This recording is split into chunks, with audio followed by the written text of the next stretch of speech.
Prabowo dalam hal ini Presiden Republik Indonesia dengan kaitannya dengan masalah musibah banjir yang ada di Sumatera, sepertinya dia agak sedikit cuek, tidak membahas terlalu dalam.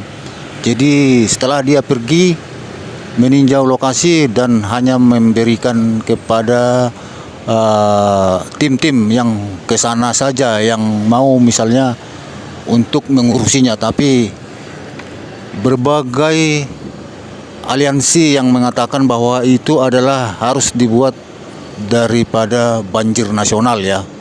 Itu sudah wajar dibuat dan ditetapkan sebagai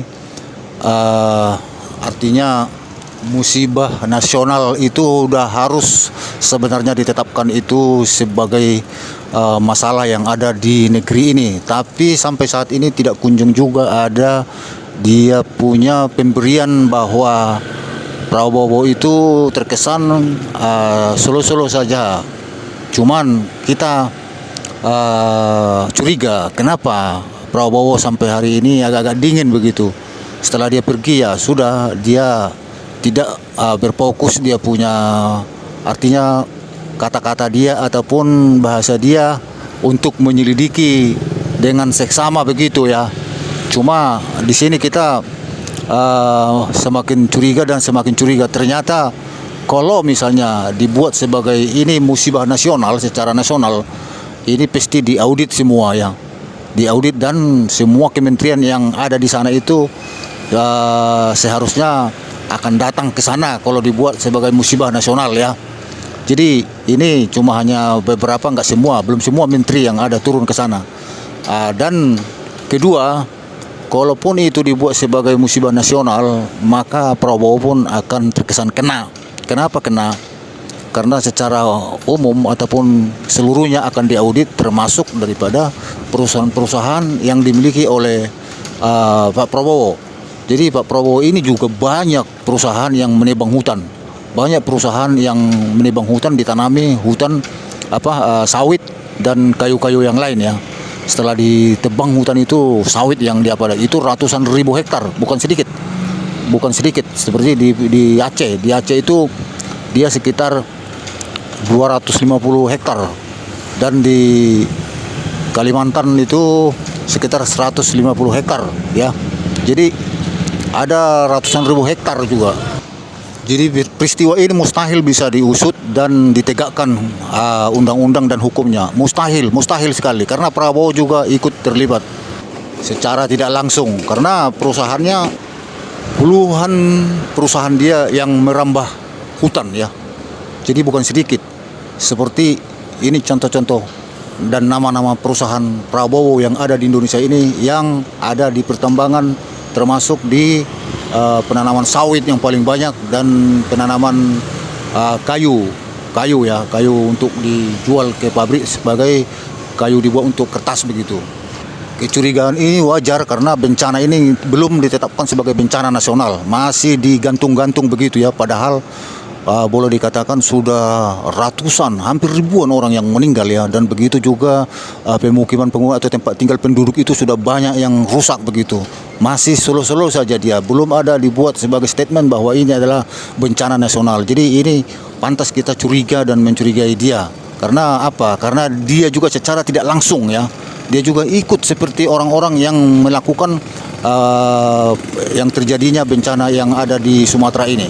Oleh karena itu saya sendiri nggak percaya ini bisa diusut, karena sama saja dia punya masalahnya sama saja dengan yang mereka buat. Yang kebetulan aja di tempat orang ini terjadi masalah itu. Kalau sampai di tempatnya Prabowo ya kan sama saja. Kalau sempat di tempat perusahaannya Prabowo, ya untung-untung aja nggak ada perusahaan Prabowo di tempat yang masalah ini. Kalau sempat ada perusahaan dia di sini, ya dia juga kena juga. Berbahaya juga dia nih sebenarnya nih, kalau misalnya ada masalah itu timbul dari perusahaan dia, seperti yang di Aceh ya, contohnya yang di Sumatera begitu. Kalau sempat ada nama perusahaan dia di situ, ya bahaya juga kan.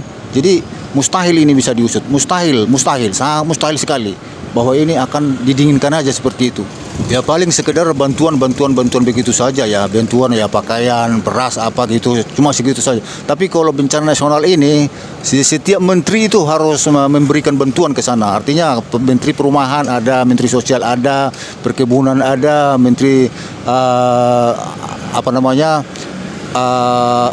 infrastruktur ada. Pokoknya semua yang ada di sana itu bidang menterinya pasti akan memberikan dana dan bantuan ke sana. Dan masalah ini pun akan diusut dan mungkin bisa juga dari negara-negara luar yang akan datang untuk memberikan bantuan. Nah, sedangkan ini kedengarannya ada bantuan-bantuan dari luar itu terkesan ditolak ya, terkesan tidak diberikan izin begitu untuk memberikan bantuan, karena ibaratnya seperti yang terjadi di Aceh dulu, tsunami itu seluruh dunia boleh dikatakan bisa memberikan bantuan, tapi kalau ini sepertinya ada penolakan. Pantas saja selalu Prabowo mengatakan bahwa perkebunan sawit itu adalah rahmat dari Tuhan ya. Itu selalu dia katakan, itu adalah sebagai rahmat katanya kebun sawit itu. Jadi ternyata dia punya kebun sawit itu ratusan ribu hektar. Itu coba teman-teman bayangkan, ratusan ribu, bukan 10 hektar atau 50 hektar atau 300 hektar loh. Ratusan ribu, hampir 300 ribu hektar dia punya lahan sawit. Belum lagi lahan-lahan yang termasuk penanaman kayu-kayu yang lain ya, seperti eukaliptus, pinus ya. Jadi dia punya perusahaan banyak. Jadi masalah penegakan hukum tentang hutan ataupun undang-undang untuk penebangan hutan ataupun pertambangan ini masih susah, akan sulit diterapkan di Indonesia ini. Karena apa? Pimpinan tertingginya saja dia memiliki itu, dia punya itu. Terkecuali dia tidak punya itu, mungkin dia bisa berikan undang-undang yang ketat begitu. Tapi dia juga mempunyai itu, mempunyai daripada perusahaan-perusahaan pertambangan, perkebunan ataupun hutan-hutan yang ditanam untuk kayu-kayu pinus. Jadi bagaimana dia membuat undang-undang yang lebih ketat gitu? Bagaimana dia menangkap orang-orang yang melakukan penebangan hutan begitu? Sementara dia juga menebang hutan, sekalipun dia menanam sawit ya. Tapi kan sawit itu tidak sama dengan hutan asli begitu.